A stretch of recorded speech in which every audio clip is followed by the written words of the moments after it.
Hola, bienvenidos a todos. Mi nombre es Eduardo Montoya, cursante de la carrera de Ingeniería Electrónica en el Técnico Superior Antonio José de Sucre. Hoy estaremos hablando sobre la electrónica y sus circuitos, específicamente sobre los dispositivos básicos en los circuitos eléctricos, los dispositivos semiconductores y el efecto fotoeléctrico. Ok, empecemos. Primero que nada, ¿qué son los circuitos eléctricos?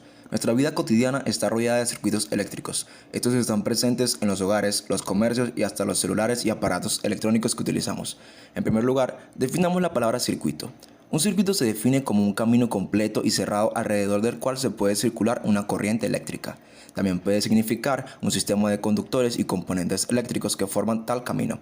Cada vez que se acciona un interruptor en funcionamiento, está completando un circuito y dejando que las corrientes eléctricas hagan lo suyo.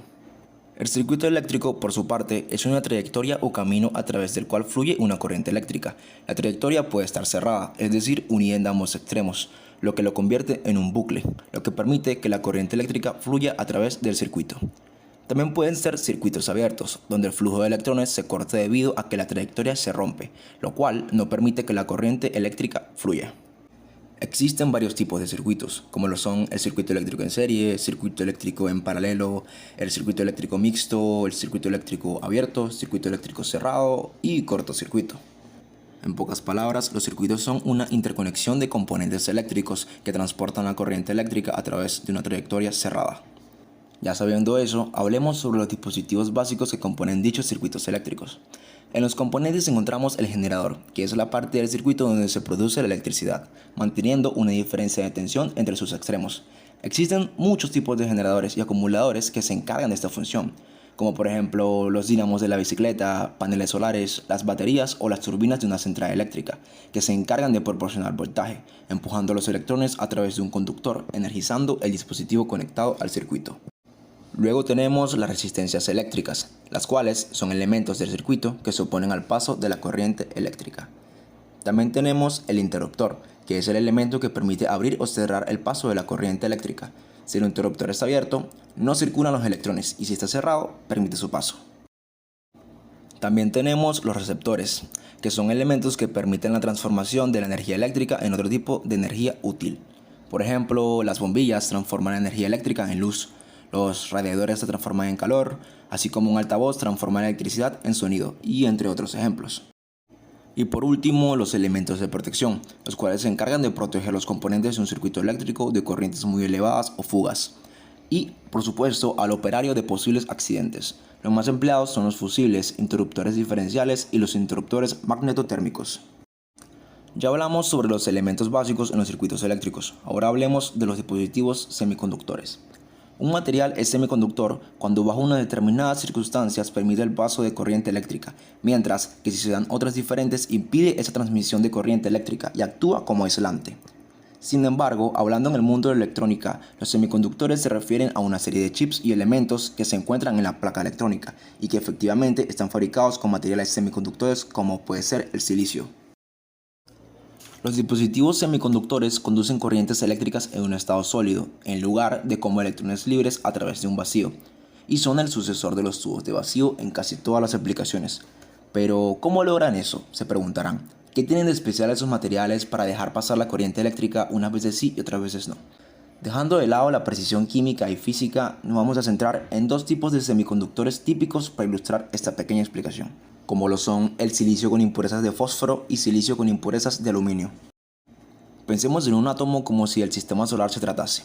En el centro está el núcleo y alrededor de él giran los electrones, salvo en la primera órbita que solo puede haber 2 electrones. Las demás tienen cabida para 8 de ellos y de hecho, los átomos quieren tener siempre sus órbitas completas para alcanzar así el estado más estable posible. Existen dos tipos de semiconductores extrínsecos, los tipo P con carga negativa y los tipos N con carga positiva. En el caso de los semiconductores tipo P, dentro de los cuales se enmarca el silicio con impurezas de aluminio, existe un enlace covalente en el que ambos átomos comparten los electrones de sus últimas órbitas, lo que da lugar a un total de 7 en esa última capa, 4 de silicio y 3 de aluminio. Pero aún sigue faltando un electrón más para completarla, y en el momento en el cual lo capta, se crea un material cargado negativamente. Por el contrario, en los semiconductores de tipo N, como el silicio con impurezas de fósforo, sucede lo opuesto. En este caso, contamos con 4 electrones del silicio y 5 del fósforo. de forma que es necesario desprenderse de un electrón para alcanzar esa órbita de 8, lo que da lugar a un material cargado positivamente. Los semiconductores tienen muchas aplicaciones, pero la más inmediata es la de un diodo, entre los cuales se encuentran los conocidos diodos de luz o LEDs. Así pues, según el tipo de diodo, se puede modular o rectificar una señal hasta conseguir luz, o incluso convertir la corriente alterna en continua. Sin embargo, la aplicación más importante de los semiconductores radica en la fabricación de transistores. Ya bien aclarado eso, nos toca hablar ahora sobre el último tema, el efecto fotoeléctrico. El efecto fotoeléctrico es el fenómeno en el que las partículas de luz llamadas fotón impactan con los electrones de un metal arrancando sus átomos. El electrón se mueve durante el proceso, dando origen a una corriente eléctrica. Este fenómeno es aprovechado en las plantas que utilizan paneles solares, los cuales reciben energía lumínica del sol transformándola en electricidad. Albert Einstein publicó en 1905 varios artículos, entre los cuales uno trataba del efecto fotoeléctrico y por el cual recibió el Premio Nobel de Física de 1922. Mucho antes, en 1900, Max Planck había explicado el fenómeno de la radiación del cuerpo negro, sugiriendo que la energía estaba cuantizada. Pero Einstein llegó aún más lejos, explicando que, de acuerdo a los cuantos de Planck, que no solo la energía, sino también la materia son discontinuas. Sabemos que la corriente eléctrica es el movimiento de electrones, siendo estos portadores de cargas eléctricas negativas. Cuando los electrones se mueven, se origina una corriente eléctrica, y esa corriente eléctrica es igual al número de cargas en movimiento entre un intervalo de tiempo.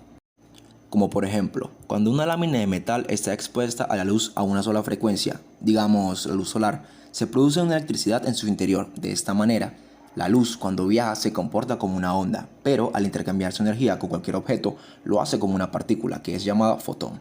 Cuando el fotón choca con un electrón de un átomo de la lámina metálica, desaparece y cede toda su energía al electrón, expulsándolo hacia el otro átomo.